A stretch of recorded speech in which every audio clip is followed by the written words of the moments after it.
সকালটা শুরু হয়েছিল স্বাভাবিকভাবেই। হরিহরপাড়ার ডলটনপুর পেট্রোল পাম্পের সামনে একজন বাইক নিয়ে পাম্পে ঢুকেছিলেন তেল ভরাতে। ঠিক সেই মুহূর্তেই যাত্রী বোঝাই একটি অটো নিয়ন্ত্রণহীন গতিতে ছুটে এসে ধাক্কা মারে বাইক। 1 সেকেন্ডের ব্যবধানে অটো উল্টে যায়, আর সেটি গিয়ে সজোরে পড়ে যায় 3 জনের ওপর। দৃশ্যটা দেখে হকচকিয়ে যান প্রত্যক্ষদর্শীরা। রাস্তার মাঝে ছিটকে পড়ে থাকেন 3 জন রক্তাক্ত মানুষ।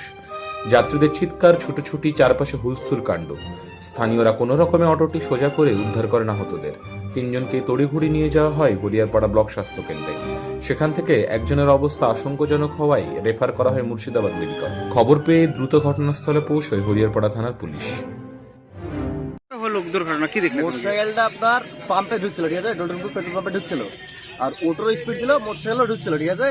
যে মোটরসাইকেলটা একবারে মোটরসাইকেলটাকে বাঁচাতে যে ওটোটা একবারে ডিসব্যালেন্স করে একবারে এত যে পড়েছে উল্টে, পাম্পের মুখে পড়েছে, টুকটুকির টুকটুকি না ওটো, সেই মাইন্ডা অটোওয়ালা, যে ওই লোকটা যে পড়ে গেছে ছিটকে পড়ে ওর গায়ের উপর ওটো পড়েছিল।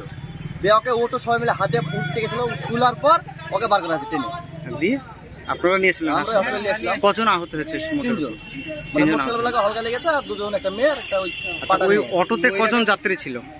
কত ধরনের আমরা তো ছিল 5 জন ছিল। ড্রাইভারকেও দেখিনি আমরা। ওকে নিয়ে ব্যস্ত।